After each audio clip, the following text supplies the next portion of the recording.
Good morning, Earthlings. How you doing? Josh Poed, First Contact Radio. Today, on the Dream Spell, it's a red crystal serpent day. Guided by the Earth. Red color of initiation. Crystal tone number 12, called the crystal tone of cooperation, and the serpent is all about life force and instinctual energy. The guide for today is the Earth, which is all about the power of navigation and synchronicity. The phrase for today is I dedicate in order to survive, universalizing instinct. I seal the store of life force with the crystal tone of cooperation. I am guided by the power of navigation. On the Gregorian calendar, it is Wednesday, October 5th, 2011. I hope you're doing well in the world today. We're going to start things off. I had a Dirk Bradshaw bit for you, but we're having some trouble with it, so we're going to jump ahead to a different story here. Now, you've heard a lot about Elenin. We've talked a lot about Elenin, and then now it's kind of quiet as far as Elenin goes. But nonetheless, I have this story here I'm going to bring to you, which is a forecast for Elenin, and that way at least you can kind of see what might be going on with it out there. All right? So let me get started with this. Here we go.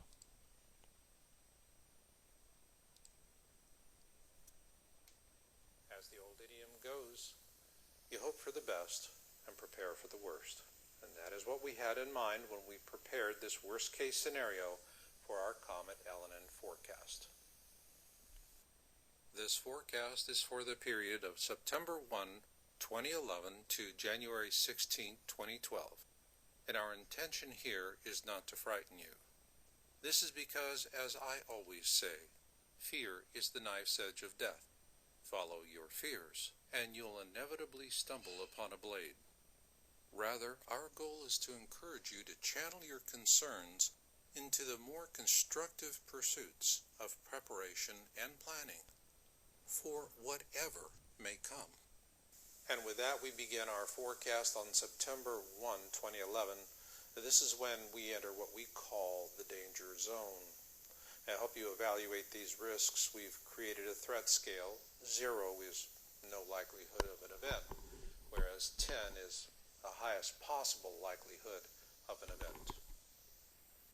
This forecast begins on September 1, when we first enter the danger zone. The threat level for this day is 0.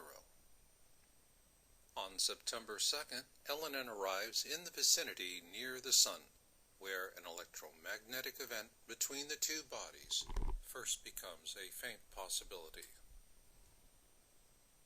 On September 11th, 2011, Elenin reaches its point of perihelion. Here, it is at its closest distance to the Sun, which is approximately 45 million miles.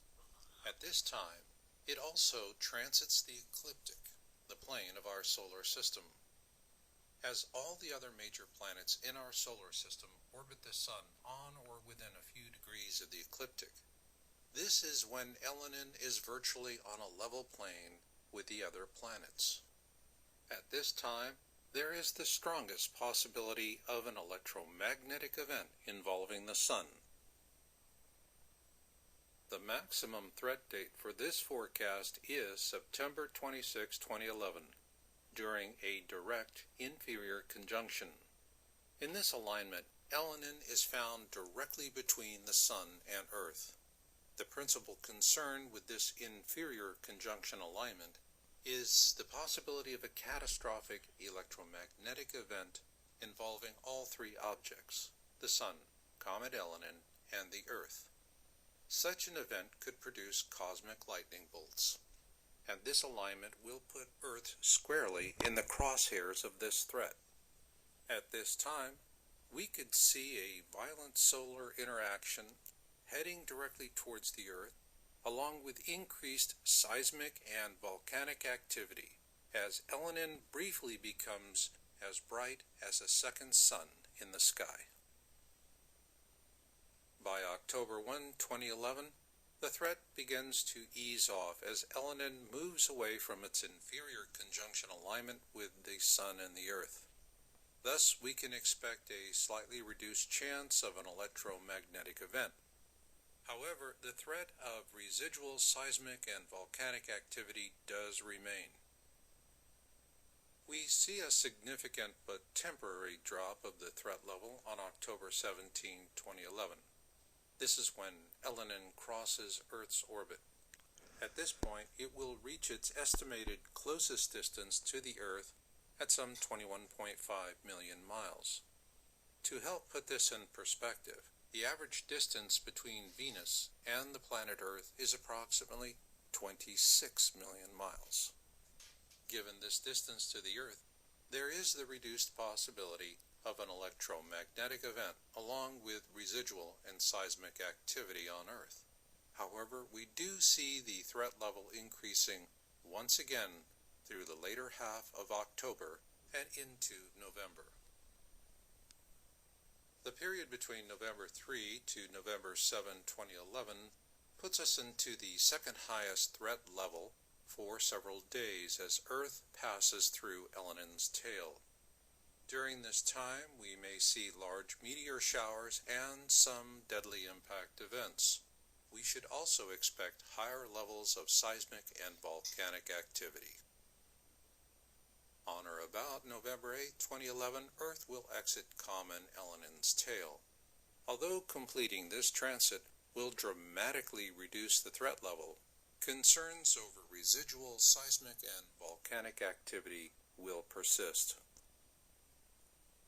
We once again see an increase in the threat level from November 20th to November 25th, 2011. This is when Elenin will be aligned in opposition to the Earth. At this time, Earth will be directly in between the Sun and Elenin. This opposition alignment could possibly trigger a solar storm aimed directly at the Earth.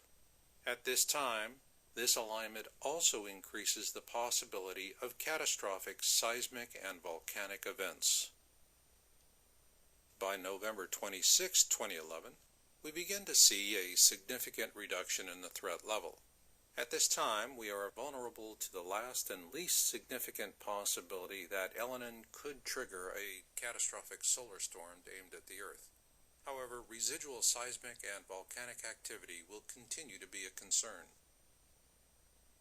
From the period December 15, 2011 to January 15, 2012, we see the most significant threat reduction as Comet Elenin speeds away from the Sun towards the furthest reaches of our solar system.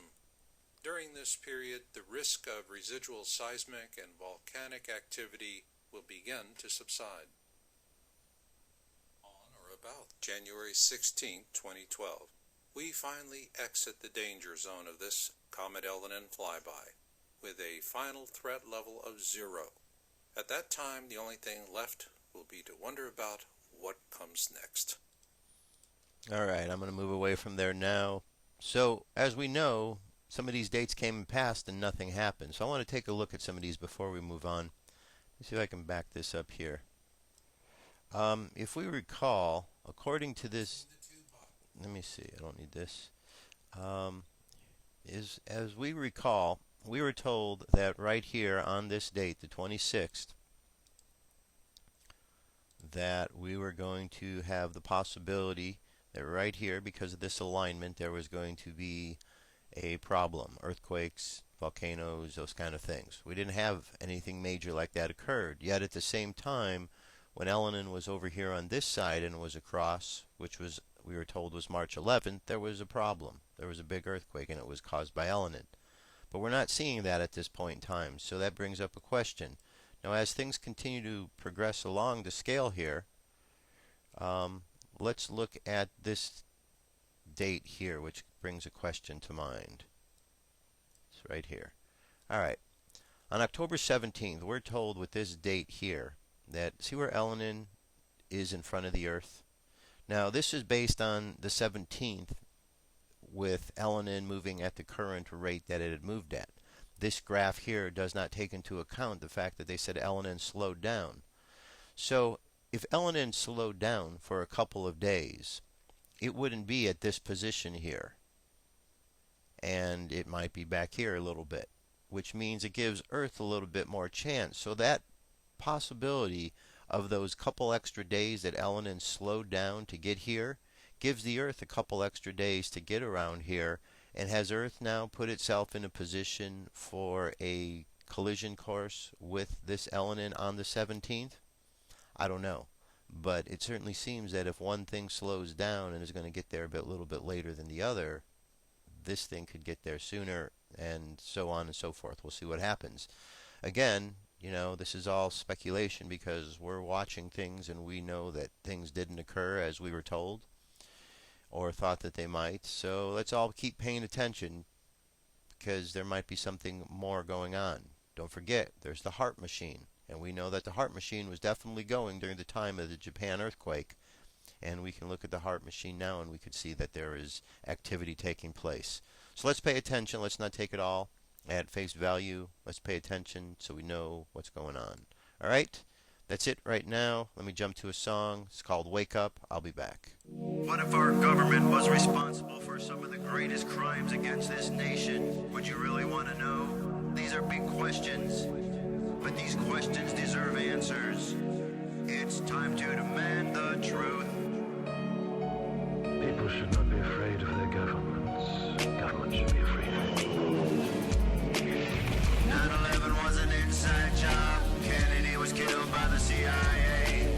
Jimmy Carter saw a UFO. Answers to secrets you need to know. So wake up, wake up, wake up, wake up. Wake up, wake up, wake up. Wake up, wake up, wake up, wake up. Wake up, wake up, wake up.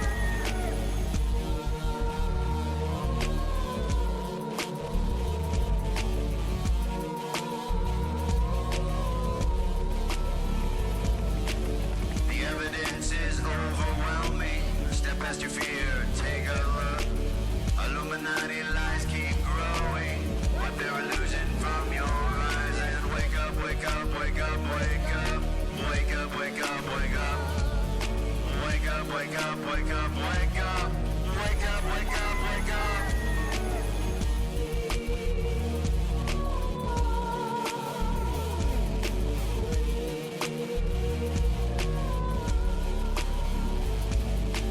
What would our founding fathers say if they were alive today? Must be turning in their graves. Redcoats are coming, big brother's watching. Wake up, wake up, wake up, wake up. Wake up, wake up, wake up. Wake up, wake up, wake up, wake up. Wake up, wake up, wake up. One if by land and two if by sea, and I on the opposite shore will be ready to ride and spread the alarm through every Middlesex village and farm. Whenever any form of government becomes destructive of these ends, it is the right of the people to alter or abolish it. When a long train of abuses and usurpations, pursuing invariably the same object, evinces a design to reduce them under absolute despotism, it is their right, it is their duty to throw off such government and to provide new guards for their future security.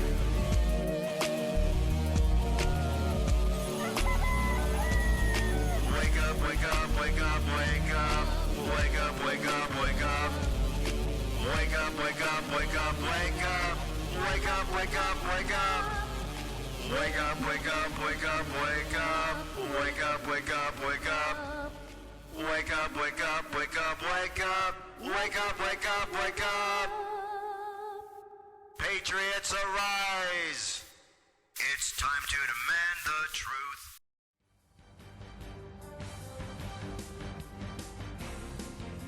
This is the UFO News with Joshua Poet.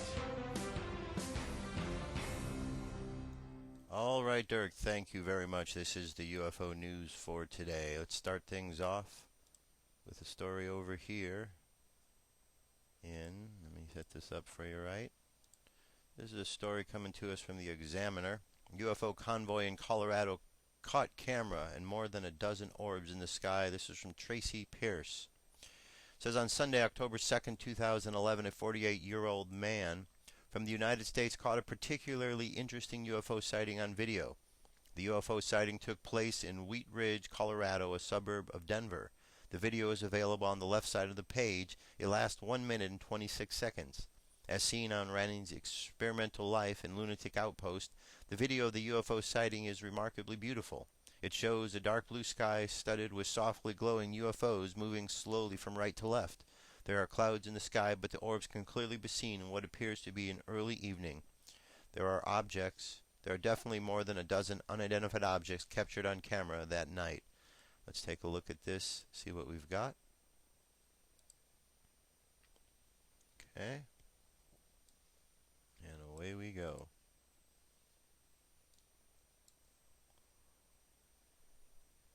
Alright, you can definitely see, oh, there's lots of them up there. There's at least 1, 2, 3, 4, 5, 6, 7, 8, 9, 10, 11, 12, 13, 14.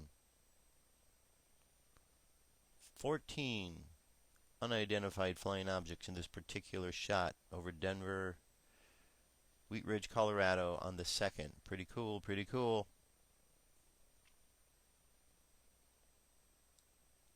Alright, moving on from this. Our next story comes to us from... Alright, unidentified flying object captured. What do we got here? Okay.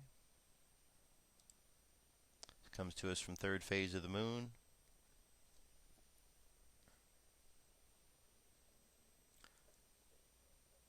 And this is a pretty good shot here.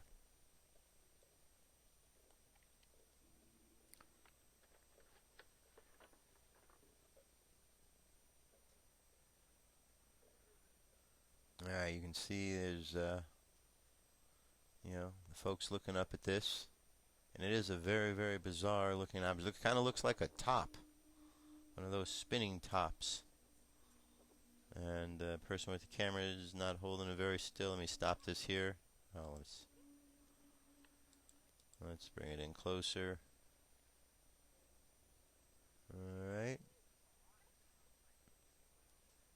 There you go. It doesn't say where this object was seen.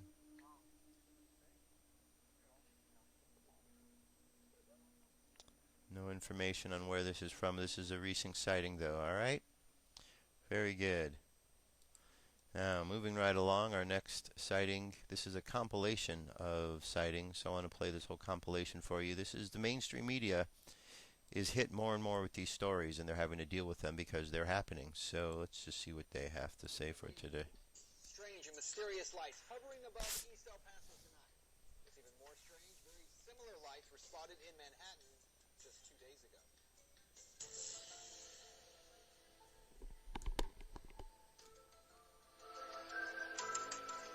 Above the skies of Northeast and East El Paso tonight, a sight that was a little more than stunning. This is what one of our photographers, Ram Moreno, caught on video. One solitary light that appears to be falling in the sky. But that light suddenly breaks apart into two, then three separate lights. Those lights then just freeze in the air and begin to hover.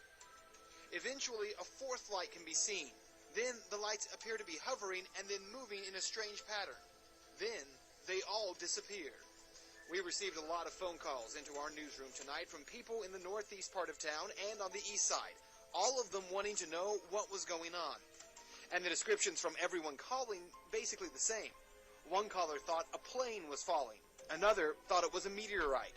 Others, though, said it looked like a UFO. Now, you want to get really creepy? Check this video out. Just 2 days ago, in the sky above Manhattan, people froze on the street there as they saw these three lights hovering in the middle of the day. And check this out. The three lights are close to each other, then spread out into this triangle pattern. Now, look at the patterns side by side. This from Manhattan and the other tonight in El Paso. I gotta tell you, they do look eerily similar. Well, tonight we did talk with the El Paso airport spokeswoman. She says there were air show planes in the air tonight running through maneuvers, though she couldn't tell us exactly which crews were doing that. More exercises are going to happen tomorrow night as well.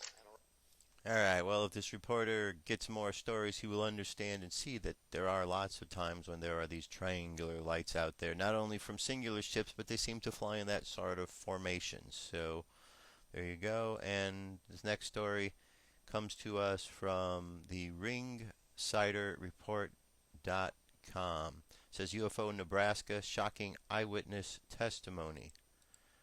It says UFO sightings are certainly increasing at a rate as of late, and just came in. There was a boomerang-shaped UFO spotted moving silently across the sky outside of an Air Force base on September 29th. I wasn't able to make it to Nebraska, but I was able to sit on my desk and at some point and make some phone calls. One witness, Michael Jennings, stated that the boomerang UFO disappeared.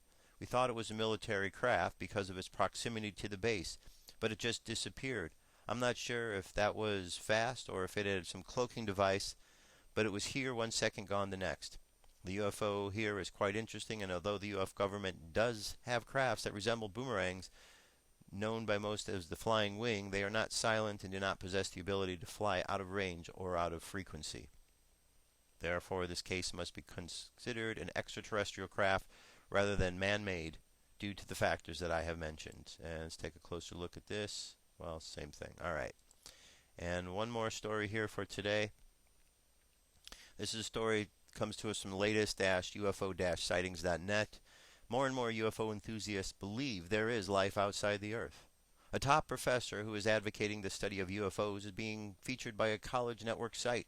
As reported by Popular College Network, the site, uwire.com, Professor Raymond Duval, chairman of the Political Science Department at the University of Minnesota, made it clear that advocating the study of UFOs does not mean he already believed their existence.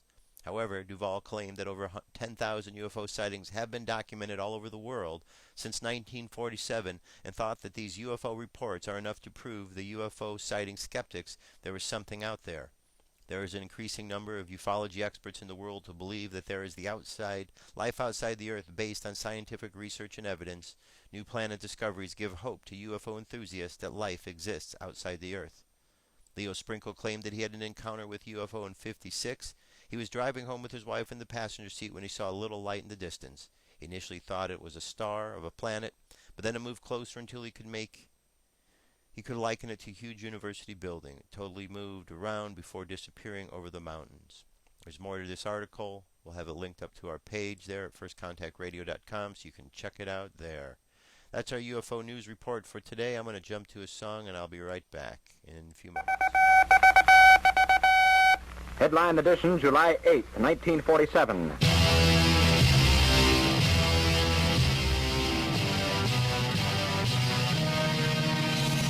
One day, I was looking to the sky. I saw it. Up above the clouds, it was a silver shiny disk floating high above the ground. Then, I saw them waving to me. It was E.T. and his family. Something happened up the street from the ground. Through the sky that shot the UFO down. Roswell, he didn't make it home. Roswell, he didn't make it home. The Army Air Force has announced that a flying disc has been found and is now in the possession of the Army. One day, I was looking to the sky. I saw a UFO shot down. It was a silver shining disc broken in pieces on the ground. Then I saw them lying there, bodies scattered everywhere. Something happened, a millionaire show. Picked up the pieces and the case was closed. Roswell, he didn't make it home. Roswell, he didn't make it home. Army officers say the missile, found sometime last week, has been inspected at Roswell, New Mexico, and sent to Wright Field, Ohio. One day, as I was looking to the sky, I began to think for myself, what if another ship comes down to take E.T. home? Then, it occurred to me. Maybe this is Earth's destiny. Something like this won't happen anymore. No more missiles, no more UFOs down. Roswell, he didn't make it home. Roswell, he didn't make it home. Headline Edition will bring you special reports and interviews in a moment. All right. I am back. Let's start out by looking at USGS for today, and let's see if there's any major earthquakes that took place within the last 24 hours. And we don't see anything major. We see things in the 4 range. We see if, but nothing in the big main area which we're looking for. We have a little one in Arkansas. All right, there you go. And let's take a look over here at our space weather. Space weather shows us that we're in the middle of a geomagnetic storm watch. It says the NOAA forecasters estimate a 30% chance of minor geomagnetic storms on the 5th and the 6th as a series of 2 to 3 CME sweep past our planet. High latitude sky watchers should be alert from our auras. And we look here, 446 is our solar wind for today. Our KP index is a little bit high. We're at 5. And then we see down here that we are at a 45% chance of an active storm today, 25% of a minor, and very low chance we're going to have an X-class flare, 20% of an M-class. All right, there you go. There's space weather for today. Now, some stories to bring to your attention. This first one, in light of everything that's going on, this one is unbelievable. Look at this. Obama's daughters are listed as senior staff in order to bilk taxpayers for their travel and their vacation. Gotta love the Freedom of Information Act lawsuits, which is what it takes to make the Obama administration answer questions on how Michelle Obama spends taxpayers' money. Last week, we obtained mission expense records and passenger manifests from the United States Air Force related to the June 21st, 27th, 2011 trip. The Judicial Watch obtained the documents pursuant to an August 19, 2011 Freedom of Information Act lawsuit. It is amazing how transparent the Obama administration becomes once you sue them in federal court. On the 28th of June 2011, we filed the Freedom of Information request seeking the mission taskings, transportation records, and passenger manifests for Michelle Obama's Africa trip. Our Freedom of Information lawsuit exacted some interesting information. According to the U.S. Department of Defense's published hourly rates for the C-32A aircraft used for the trip, we calculated the total cost of the American taxpayer was $424,142 for the flight and the crew. The C-32 is a specially configured military version of the Boeing 757. Other expenses are meals, transportation, security, various services, and others yet to be reported. The expense records also indicate that $928.44 were spent for bulk food purchases on the flight. Overall, during the trip, 192 meals were served for the 21 passengers on board. The passenger manifests confirm the presence of Obama's daughters, Malia and Sasha, on the trip. The 2 girls are listed as senior staff.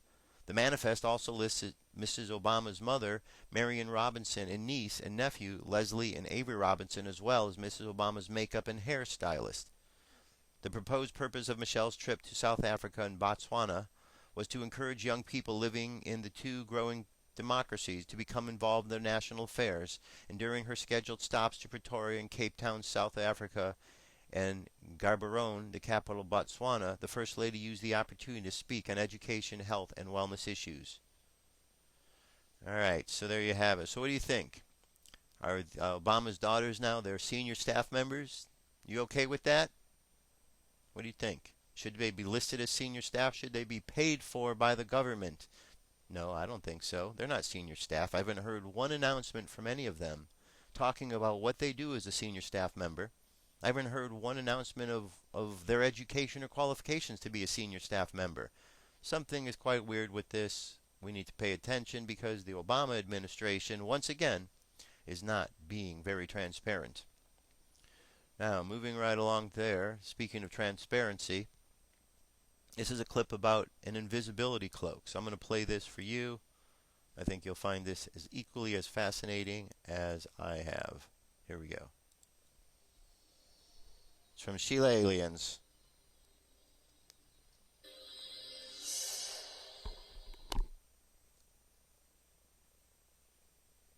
The single beam mirage effect, also known as photothermal deflection, is studied using a freestanding, highly aligned carbon nanotube aerogel sheet as the heat source. The extremely low thermal capacitance and high heat transferability of these transparent carbon nanotube sheets enables high-frequency modulation of sheet temperature over an enormous temperature range.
All right, pretty fascinating, huh?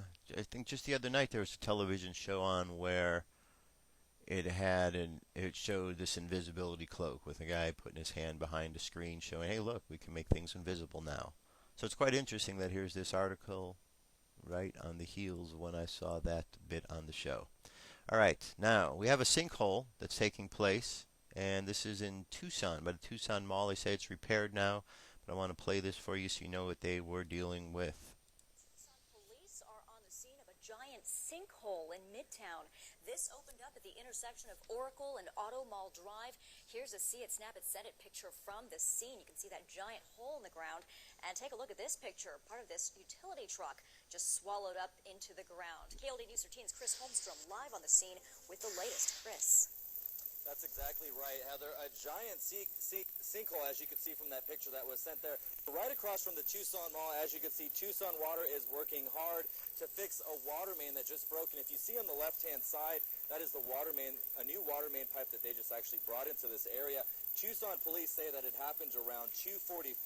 An electrical crew was working on the intersection when they hit a water line.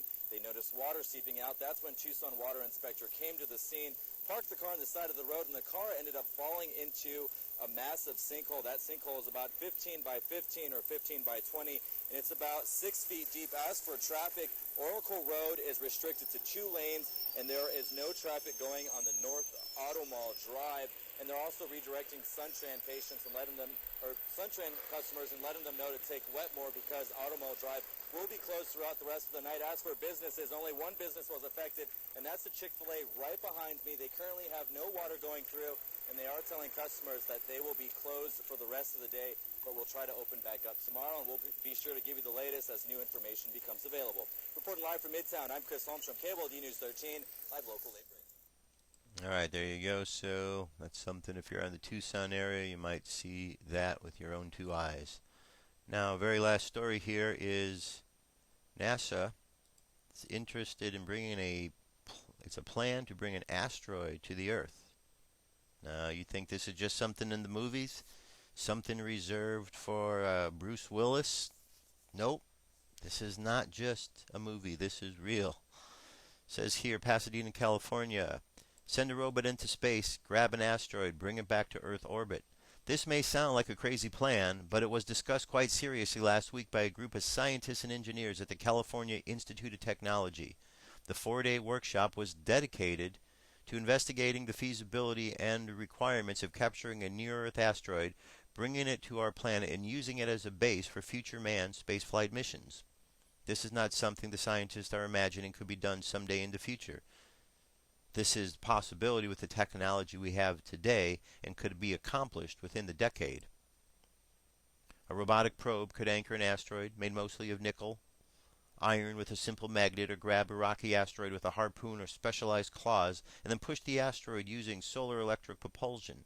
For asteroids too big for a robot to handle, a large spacecraft could fly near the solar electric probe.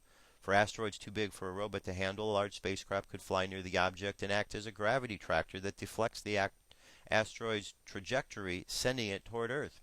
Once you get over the initial reaction, you want to do what?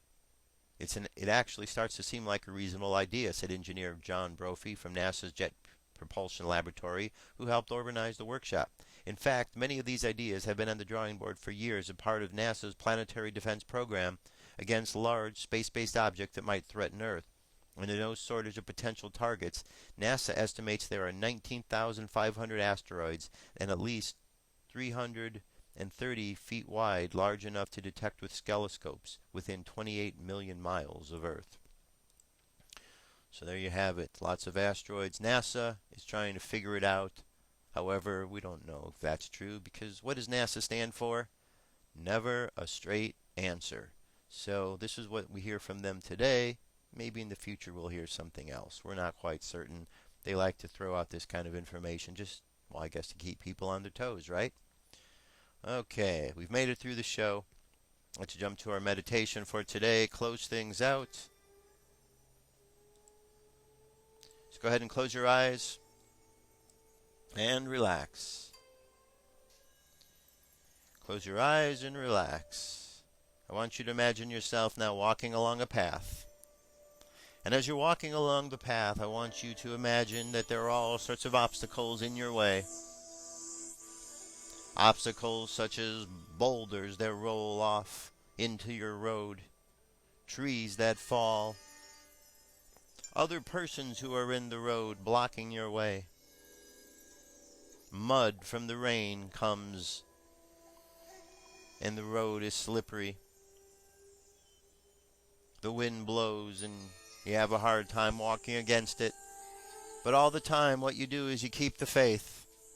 And in keeping the faith and enduring, continuing to move forward, you do make it. And as you continue to endure, you find yourself getting stronger and all of the obstacles become weaker. And eventually you get to your destination and you turn back and you look at the path that you walked and you realize the effort that you had to put forth to make it through. But you know now how worthwhile it was to put out that effort because of the great strength you found within yourself.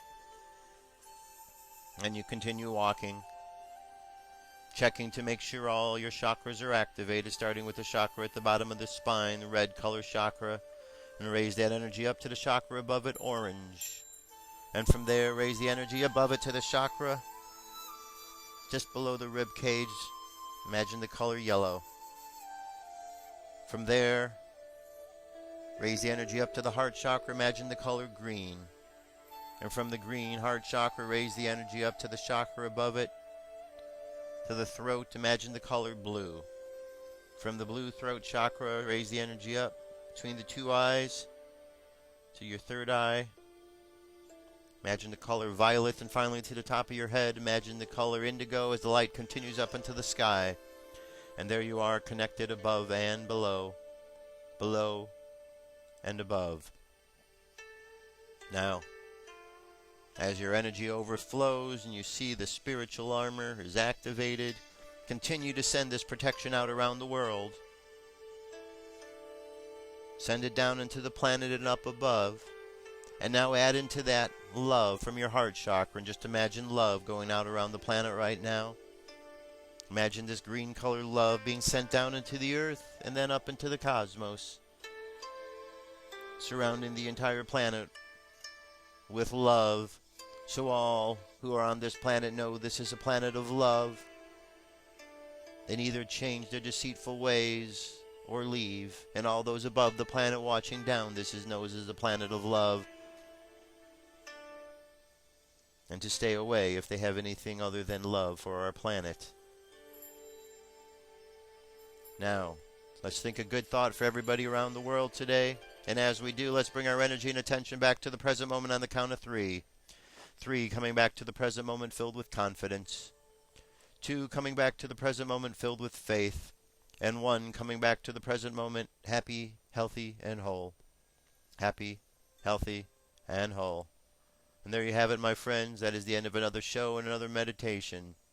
It's been a pleasure as always. We'll be back again tomorrow.